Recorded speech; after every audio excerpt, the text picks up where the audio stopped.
Bonjour à tous, donc moi c'est Lauriane Blanc, je suis écrivaine et beatmaker et dans cette vidéo je tenais à parler, je vais pas emprunter le terme HPI parce que j'aime pas ce terme. Beaucoup s'autoproclament HPI, HPE, machin. Si on part du principe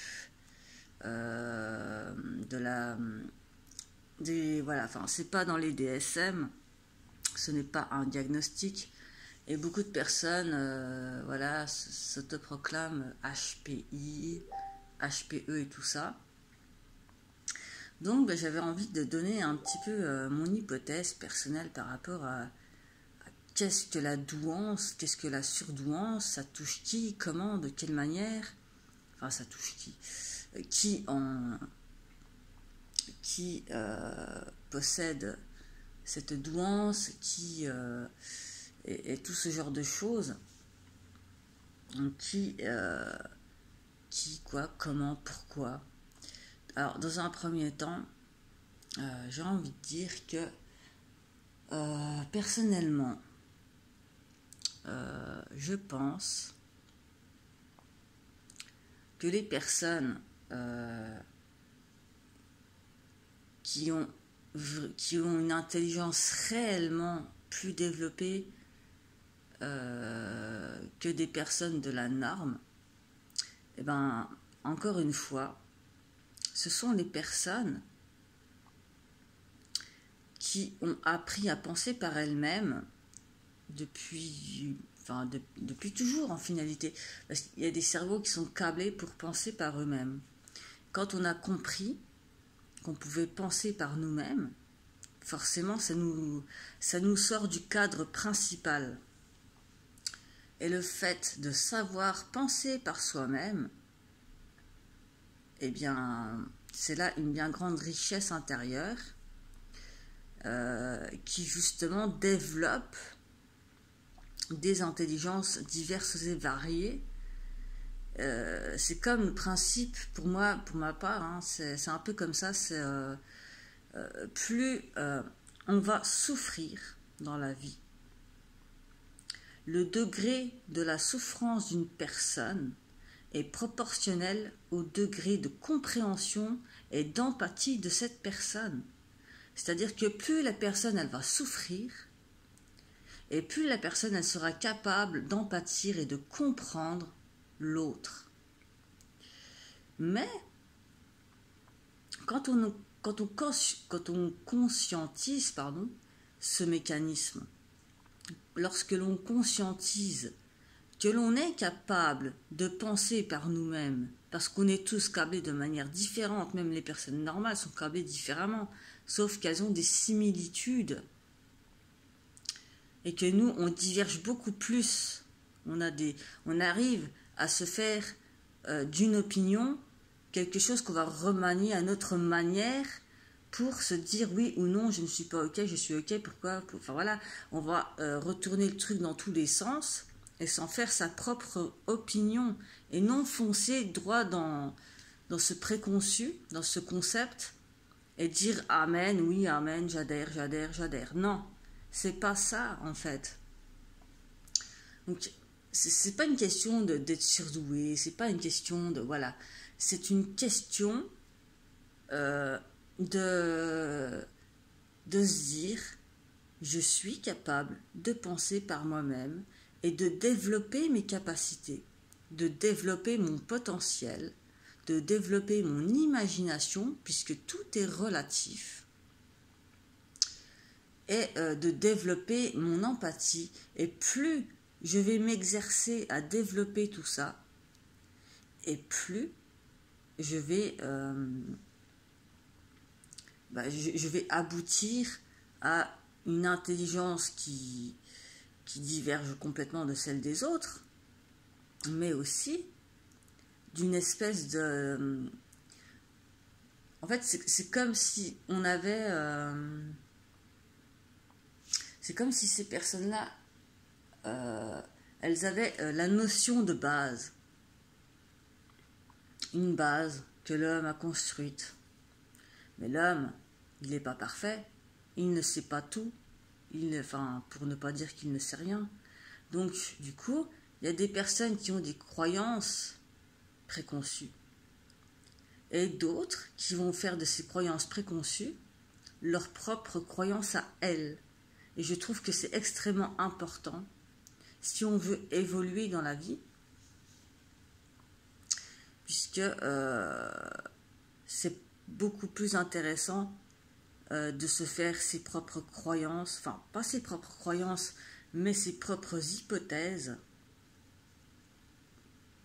et pour tout simplement évoluer, grandir, comprendre, entendre, partager, et tout ça. Il y a des personnes qui n'arrivent pas à partager leurs idées. Elles se sentent tout de suite dans « je vais imposer mon idée » ou c'est « moi je ». Mais en fait, ces personnes-là, elles n'ont jamais regardé autour d'elles. Elles n'ont jamais regardé ce cercle de personnes et elles se sont jamais dit « ah bah tiens, je vais penser par moi-même, je vais... » Enfin voilà, je trouve ça très... Je pense qu'on peut tous en arriver au fait d'avoir une pensée atypique et divergente. Seulement, la facilité dans la vie, c'est de se mettre dans des cases.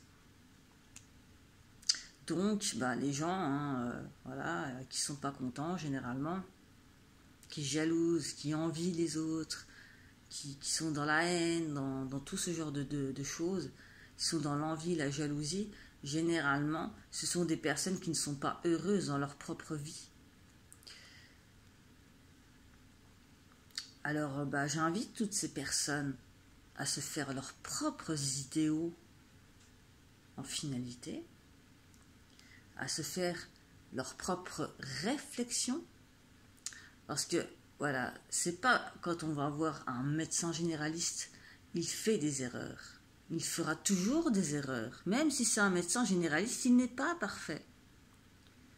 Un psychiatre, il va vous diagnostiquer à tort et à travers, il a la théorie. Mais est-ce qu'il a le vécu et la pratique? Non, je ne crois pas. Vous êtes mieux placé que quiconque pour savoir qui vous êtes, comment vous fonctionnez, de quelle manière, et surtout de qui ça peut bien vouloir toucher ce que vous faites, vos actions, pourquoi vous faites ce genre de choses. Enfin voilà, si vous êtes altruiste et égoïste à la fois, dans le sens où c'est pas de l'égoïsme, mais vous avez une part d'altruisme, mais vous savez vous recentrer sur vous quand il le faut. Ça, c'est intelligent. Parce qu'il y a beaucoup de personnes, les personnes qui s'autoproclament HPI, machin, souvent sont des pervers narcissiques. On est d'accord que les pervers narcissiques en généralité, ils sont très logiques, très intelligents. Et ils ont une intelligence très logique. Souvent. Hein, j'essaie de parler globalement, parce qu'il y a toujours des cas à part, des cas particuliers. Voilà. Et il y a des personnes qui vont avoir plutôt une intelligence émotionnelle, et pas spécialement logique. Enfin, voilà. Mais les pervers narcissiques ne savent pas se servir de leur intelligence pour être dans la bienveillance. Et ça, c'est un signe qu'ils ne savent pas se servir correctement de leur intelligence. Par conséquent, ils sont cons. On peut être très intelligent dans la vie, mais très con, comme on peut être pas très cultivé, mais très réfléchi. Et je pense que cette citation que je dis toujours à chaque fois, je pense qu'il vaut mieux être pas très cultivé, mais très réfléchi, plutôt que d'être un pervers narcissique, calculateur, manipulateur, qui va être dans la logique, qui va faire semblant d'avoir des émotions, alors qu'en finalité, il ne saura pas se servir de son intelligence pour faire le bien autour de lui. Au contraire, il va vouloir tout détruire.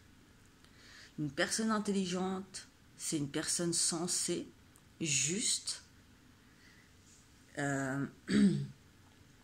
une personne qui est au service de la bienveillance. Contrairement aux psychopathes, enfin voilà, enfin, là c'est encore autre chose, c'est des personnes qui n'ont même pas d'état d'âme, enfin bref. Mais des pervers narcissiques aussi, j'ai envie de dire, ils n'ont pas d'état d'âme. Mais pour se dire que voilà, il y a des personnes intelligentes qui ne savent pas s'en servir et qui en font n'importe quoi. Parce qu'elles se croient supérieures à tout le monde, elles se croient les plus belles, les plus fortes, c'est des dieux, ils sont sur un piédestal. Voilà, ces personnes-là sont des pervers narcissiques. Et il y a des personnes qui sont vraiment intelligentes, qui ont une sagesse intérieure et qui sont dans le partage de leurs idéaux, sans pour autant les imposer, juste les partager, être dans l'empathie, l'écoute et tout ce genre de choses. Donc il ne faut pas confondre ces deux espèces d'intelligence, enfin l'intelligence qu'on n'arrive pas à gérer et dont on se sert pour détruire autrui, et les personnes qui sont réellement intelligentes. Voilà, tout simplement, c'est tout ce que j'ai à dire. Merci de votre attention.